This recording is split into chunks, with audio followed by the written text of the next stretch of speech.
Okay. He graduated with a degree of Bachelor of Science in Business Management from the Ateneo de Manila University, and as a silver medalist and honorable mention awardee from the Ateneo de Manila School of Law. With an extensive 18 years of managerial work and litigation experience in the private sector as a senior legal counsel of the Manila Electric Company, concentrating in civil and labor laws, including contract drafting and collective bargaining negotiations. Our speaker served the public and the government. From 2011 to 2016, as a housing and land use arbiter and as a legal counsel for the Policy Development Group of the Housing and Land Use Regulatory Board, or the HLURB. From 2016 to 2018, as Director of the Legal Service Group and Head of the National Drive Against Professional Squatters and Squatting Syndicate, and from the 2018 to 2019 as Director of the Policy Development, Legislation and Special Projects Group of the Housing and Urban Development Coordinating Council, or the HUD-C. From 2020 to present, first as an officer in charge, then as a Director of the Department of Housing and Real Estate Development Regulation Bureau. Instrumental in the issuance of major policies in the regulation of subdivision and condominium projects development, including regulation of brokers and salespersons, all under Presidential Decree 957, and the Balanced Housing Development Program under Republic Act 7279, and imposition of price ceilings for socialized and economic housing, and various remedial measures during the COVID-19 pandemic to help both the buyers and the developers. Our speaker is a regular lecturer, guest and resource speaker, and panelist in the various local and international fora, conventions, consultations, and meetings on urban development and housing and real estate regulation. Fellow Prebends, to give us the DHSUD regulatory updates, let us all welcome Assistant Secretary, Attorney Angelito F. Aguila.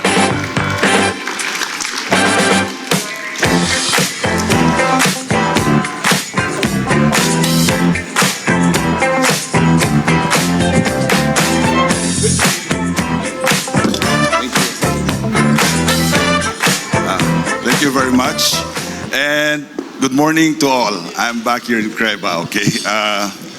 While still reeling from the inspiring speech from our new secretary, we can now go to some of the details in the implementation of what he probably discussed this morning. The secretary's 8-point agenda for the Department of Human Settlements and Urban Development. Again, one more, next slide. All right, as probably discussed in passing by the Secretary a while ago, he would start with his new term in the department, this 8-point agenda.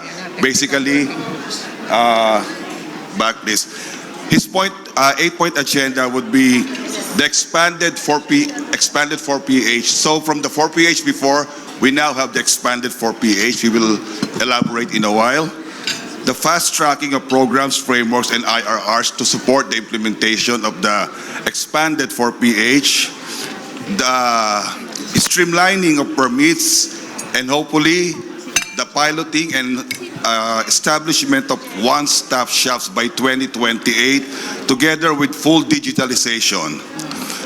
And then unified effort with attached agencies, and what we've been trying to implement even before, periodic dialogue with the developers, protecting home buyers and resolving homeowners association issues, and zero tolerance for corruption. We can start with a brief discussion of the expanded 4PH. From the 4PH before, which was not really able to take off because of some of the need to adjust a lot of rules in housing and in real estate rules, and it took some time for it to really be able to start rolling. But then again, with expanded 4PH, in addition to the to the vertical developments on which the 4PH focused before, all vertical constructions, all condominiums, socialized condominiums, which were not very much palatable to a lot of LGUs, to a lot of the intended beneficiaries. We have, under the expanded 4PH, we will include horizontal socialized subdivision projects as part of the 4PH. All right. That's the expanded 4PH. And in addition to the primary mode of all the units to be for sale, for takeout by Pag-ibig, in order to address all the different housing needs, the different preferences, we shall include in the implementation of the 4PH rental housing, usufruct housing, principally maybe for developers who might be interested in going into rental housing, but this is basically addressed to NHA, to the LGUs, even non-governmental organizations.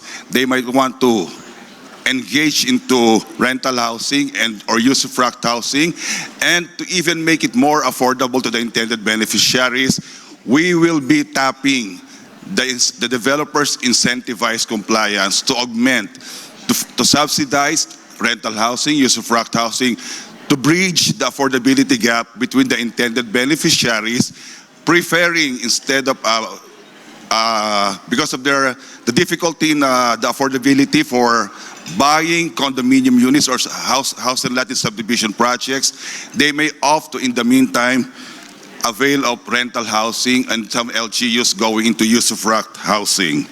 That's the expanded 4PH, wherein the Pambansang Pabahay will be revitalized and enhanced to include horizontal development and other delivery modalities, ensuring more effective achievement of the program's targets and availability of housing for the lower income and working class segments. Even the CMP of Social Housing Finance Corporation, which was momentarily held in abeyance before the implementation, will be revived and be included in the implementation of the expanded 4PH. Now, for the fast tracking of programs, frameworks, and IRRs, we need new policies to strengthen the implementation of the Pambansang Pabahay.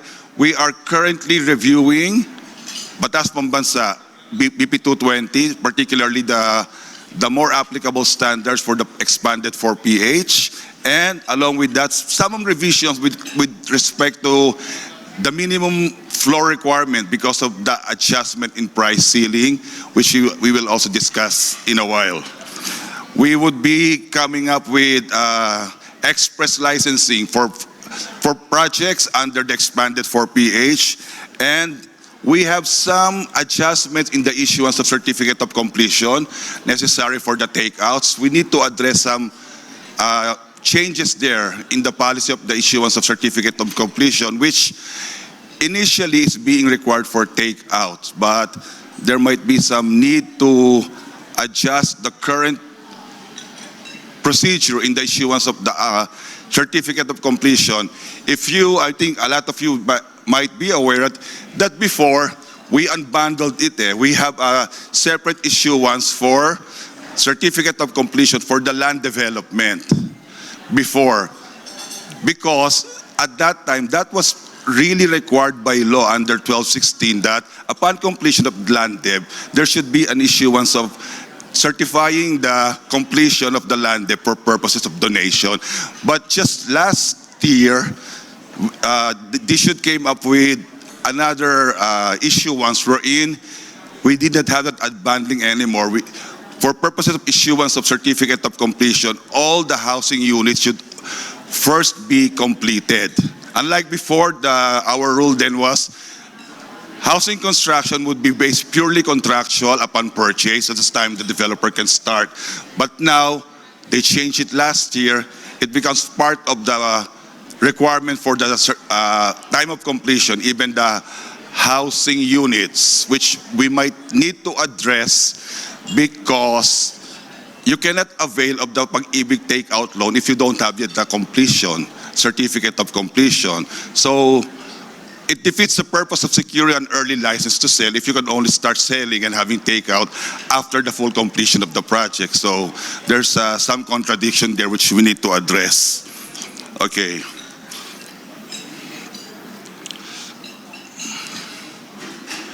All right. This is one that's taking most of a tall order for us would be the streamlining of permits and one-stop shops. This can be addressed even within the year. We can come up with a reduction in the documentary requirements, but the taller order here would be the digitalization and the establishment of the one-stop shop, all right, or what we call the Housing One-Stop Processing Center, which is mandated by RA 11201, that the DHSUD should establish HAPC, the One-Stop Processing Center, in all of its regional offices. So the marching order there is that by the end of the year, we should start piloting. Okay, so the streamlining, and then we go to full digitalization by 2028, all right. Unified effort with attached agencies. We are augmenting the limited budget given to NHA and CMP in order to proceed with their projects which have been stalled for a couple of years back. But then with the expanded 4PH, the developers' incentivized compliance would be tapped to augment the budget of NHA and SHFC in order that they can go back to their regular housing programs and boost housing production again. Of course, periodic dialogue with developers, and needless to say, we will be discussing the 3 technical working groups which we created in order to come up with the implementation of some of the 3 most important among the 8-point agenda. So later on there will be I will show you the activities we've been having with representatives of CREBA and as well as the other developers group, the technical working groups, to implement the most important points of the DHSUD's current agenda. All right. What we're doing now is protecting home buyers and resolving our issues. We gave supposedly July 28, all the complaints, buyers' complaints against developers should be addressed and disposed of by our regional offices. So we've been rushing this for the past 3 weeks. We have notified all buyers and we have called on the developers for conciliation in order to address all those pending buyers' complaints before us, including homeowners' complaints, okay? And finally, as the Secretary belabored this a while ago about the zero tolerance for corruption, of course. Okay. Yung mga nag-aalinlangang magsumbong, ibulong nyo lang kasi ang sinasabi, baka pag nagsumbong kami na malaman ng galing sa amin, iniipit kami, papahirapan kami. Ibulong nyo lang, makakarating po yan. All right. We just created 3 technical working groups to address the most important points in the 8-point agenda. First is the technical working group for the adjustment of the socialized price ceilings, both for horizontal, which you know very well. The last revision was in 2018. It was followed 2 years ago, but they only adjusted the price ceiling for the 28 with loft or up to 32. But those below that were left behind. So we are adjusting all of them. We came up with a new socialized price ceiling, but at this point, it's still subject for approval with NEDA. So the DEP now. So I will not be disclosing now the amount because that's still subject to approval. But just the same, we have a technical working group for the adjustment of the socialized price ceilings, and they have come up with a draft joint memo circular with NEDA, the DEP, for the adjustment of both socialized horizontal and socialized condominium projects. We also have the technical working group for the expanded 4PH, in which again they have come up with new rules on the implementation of the 4PH, including other modalities, as I mentioned, including the horizontal subdivision now, not just limited to the socialized condominium, use of RAC, rental housing, reviving the CMPs and resettlement projects of NHA and the Social Housing Finance Corporation. And finally, the TWG with the most difficult task on it.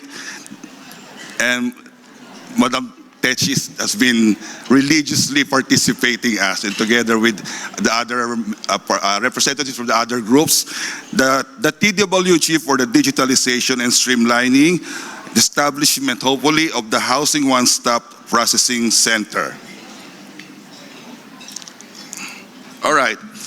Let's start with the expanded 4PH. We just issued 2 days ago, the Secretary just signed it, Department Order number 2025-021, which is entitled Establishing a Beneficiary-Centric Housing Development and Financing Enhanced Expanded Pambansang Pabahay para sa Pilipino Program. So the 4PH now, it's the expanded 4PH is not anymore limited to vertical socialized housing for takeout. It will now include horizontal or socialized subdivision projects and other modalities to include rental housing, use of RAC housing. Okay, the requirements basically compliance with BP 220 standards. So even if it's just use of RAC or rental housing, which is not strictly covered by BP 220, which is not for sale, it's advisable to comply with the BP 220 standards because later on, that's developers or the LGUs might opt to sell the units, and necessarily they have to comply with the BP 220 rules. And then, no need for all those accreditation and all those documentations. It would just undergo the regular licensing process as a socialized housing project. And whether or not, unlike before, the interest rate of pag-ibig for socialized housing can be 3% or 6% depending on the income level of the family. Now, for as long as it's 4PH, even if you belong to the higher income decile, 4, 5, or 6, you can avail of the 3% for all. No more, for as long as a 4PH, no need to qualify for the 3%, automatic 3% interest already. All right. This is the output of the TWG for the adjustment of the price ceiling. We will be changing, of course, some of the requirements. The minimum floor area would now be 22. No need for before we adjusted it with the loft, 22 with loft, 24 with loft. Now it's 22, the minimum with 22 to 26, 27 to and above. I am not yet at liberty to disclose, but the developers, who's the one from CREBA in this group, the amount to be proposed to NEDA, it's an output of a consultation with the developers, okay? And together with that, we will have some adjustment of the corresponding lot sizes, depending on whether the project would be single attached, single detached, or row houses. So the lot areas would vary depending on the housing package. And for those who are not aware, if you are developing lots only, socialized lots only, it has to be for single detached, and there's a price ceiling. If it's lots only, it's going to be 40% of the set price ceiling. So if it's just lupa lang, 40% lang, not the entire price ceiling to be set under this JMC. They also came up with a revised price ceiling for vertical socialized condominium, depending on the number of floors. It's a lot simpler than what DHSUD came up with before. It is even up to 20-story or up. This would be 3 to 5 floors walk up. It depends on the number of the floor size. Floor area, 22 to 26, there would be a maximum selling price, 27 and above. Now it's above more than 5 stories, 5 floors, Again, same configuration. There will be a price ceiling set, but there will be a premium for those who might be able to still develop socialized condominium in Metro Manila. There will be a premium and adjustment depending on the zonal value. Mas tataasan po natin kung sakaling makapagpatayo tayo sa within Metro Manila. Sorry. Okay, that's the one for the socialized condominium projects. All right, this is now the last TWG. The first two, tapos na po sila. Kami po marami pang tatrabahuin. Ito po pinakamahirap. Yung binigay po sa amin. Digitalization and streamlining, hopefully for the establishment of the housing one-stop processing centers. The first what we're doing is we're reviewing, at least internally within DHSUD, permitting licensing process and requirements. We already came up with a matrix wherein, if you can see, all those requirements there, both for condominium, socialized subdivision projects, we have come up with what can be dispensed with, what are unnecessary, what can be post-requirement to facilitate the expeditious issuance of the license to sell. More or less, we have already come up with that one, practically reducing it. Malaki rin po na ang nabawas, so we will make it a lot easier for those participate, not just for the expanded 4PH, but for regular licensing of housing projects. We will be reducing the documentary requirements, okay? For the half C, the participating agencies, we have, ang dami po niyan. Although there's an effort before with the ARTA in trying to put all these agencies together, which somehow did not really materialize, where we will be repeating that process. And later on, ARTA will be assisting us to come up with, first, we have already drafted the MOU for these different agencies in order to engage them, to solicit their intent to really genuinely participate in this. Kasi po nangyari po sa ARTA before, sige, usapan ng usapan, wala naman talagang commitment. At the end of the day, hindi pumirma yung mga ibang agencies. So we wasted more than a year of consultations, meetings. In the end, the other agencies did not sign, all right? So with the MOU, we hope to get their commitment, and the secretary just gave the instruction. Sabihin mo lang sa akin kung sino ang ayaw mag-participate, babarasuhin natin. Yan ang sabi. Okay? And then, but the target imposed on us is, Ma'am Techi, by the end of the year, we should be piloting. By piloting, we are trying to just the target is we'll be able to implement online payment through land bank and online filing, digitized by the end of the year. And hoping that this would pave the way for the housing one-stop processing center, which would be participated by all those agencies engaged in licensing and permitting for housing, condominium and subdivision development. Basically, the half C would be a single point entry. Sa DHSUD nyo lang pa-file, kami na balang to farm it out with the different agencies. And coming up with what we call interoperable agency system. That is mandated by law. Sana by 2028, maisakatuparan po natin to. That's, I think, what we've been quite busy lately with the DHSUD. And hopefully, with your help, with your assistance, we'll get to be able to really things done as what the Secretary is expecting from us. Yun lamang po. Maraming salamat po.